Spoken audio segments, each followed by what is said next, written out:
खुलुमबाय बेयो बडोलेण्ड इंखं टेलिभिजन दिनैनि रादाबखौ फरायदों आं किंकन मुसाहारि।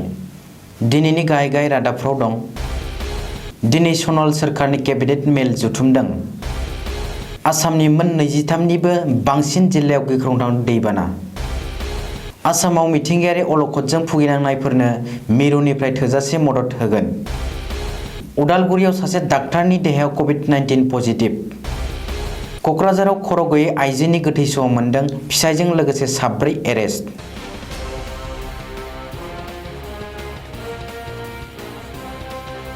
दानिया आबुं रादाब।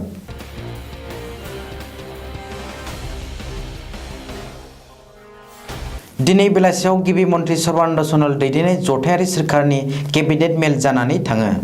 जनता भवनाव खुंनाय दिनैनि बे केबिनेट जथुमाव दैबाना, हा गिसिगानाय, कर'ना भाइरास आरो लकडाउनखौ लाजेननानै आथिखालनि गासैबो थासारिनि बागै सावरायनाय जायो होननानै मिथिनो मोननाय जादों। मख'नो गोनांदि आथिखालनि गिख्रंथाव कर'ना भाइरास आरो दैबानानि थासारिनि थाखाय आसामनि बांसिन केबिनेट मन्थ्रिफोरानो बे समाव गुवाहाटी नोगोरमानि बाहेराव आरो गावबागाव ओनसोलाव सरासनस्रा रायजोफोरजों लोगोसे दंहैयो। बेनिखायनो गुवाहाटीनि बाहेराव थानाय केबिनेट मन्थ्रिफोरा दिनै गुवाहाटीयाव थांनानै हरखाब लिंब्रबनाय केबिनेट जथुमाव बाहागो लाहैयो। बबेखानि दिनै केबिनेट जथुमाव रायजो सोरखारा आथिखालनि थासारिनि सायाव माखासे गोनांथार बिथांखि लादों होननानैबो मिथिनो हादों।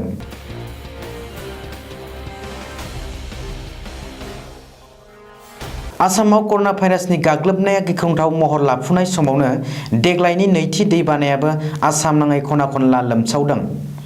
रायजोनि मोन 23निबो बांसिन जिल्लायाव गिख्रंथाव दैबानानि गोहोमा गोग्लैदों।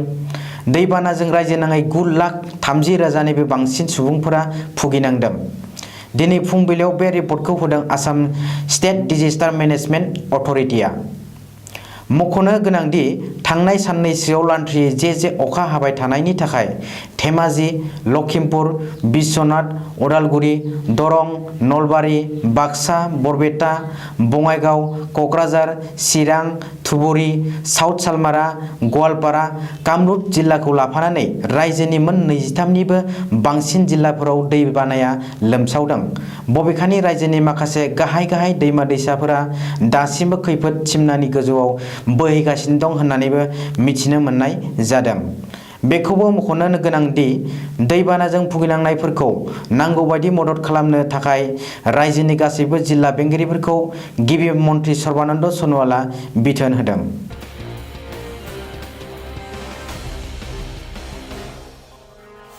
आथिखालाव आसामनि मिथिंगायारि अलखदनि बागै मिरु नखर मन्त्रि अमित शाहया गिबि मन्त्रि सर्बानन्द सन'वालजों जानबुङाव सावरायहरदों।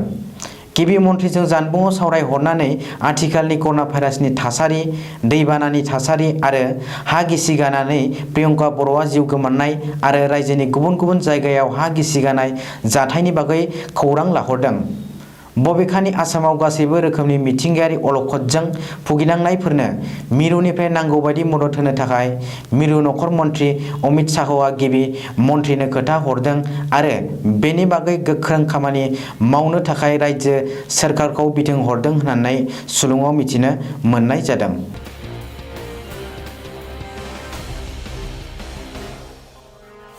बडोलेण्ड खुंथायनि बेन्दोङाव थानाय उदालगुरि जिल्लायाव सासे डाक्टारनि देहायाव कभिड-19 पजिटिभ मोननो हादों। उदालगुरि जिल्लायाव गोदानै सा 16 सुबुंनाव कभिड-19 पजिटिभ टेस्ट जानायनि गेजेराव सासेया टंला देहा फाहामसालिनि डाक्टार, सासेया NHM मावफारिया आरो गुबुन सा 14आ उदालगुरि जिल्लानि गुबुन क्वारेन्टाइन सेन्टाराव थानाय सोद्रोमाफोर। बे जाथायनि उनावनो टंला देहा फाहामसालिखौ कन्टेनमेन्ट जन फोसावनाय जायो। सुलुङाव मिथिनो मोननाय बादिब्ला उदालगुरियाव कर'ना भाइरासजों गाग्लोबजानाय डाक्टारआ सिगांनिफ्रायनो बिखानि बेरामाव गोग्लैनानै दंखायोमोन।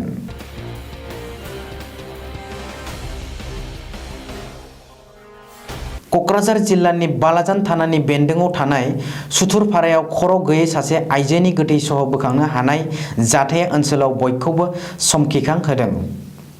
दुथांफोरजों गोदोना दानस'ना लांजानाय आइजोखौ साथिराम बसुमतारिनि बिसि गदाय 45 बोसोर बैसोनि बिमला बसुमतारि होननानै सिनायथिनो हानाय जादों।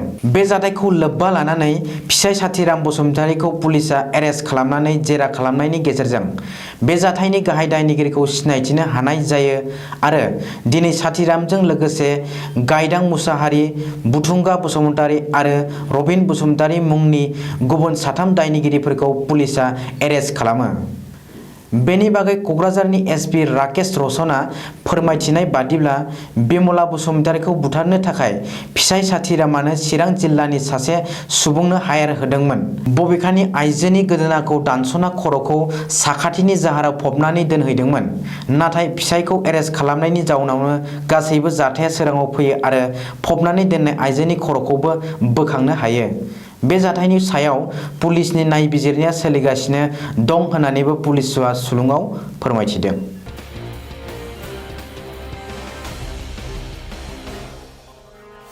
दिनैनि रादाबा एसेनोसै। गोजोन्थों।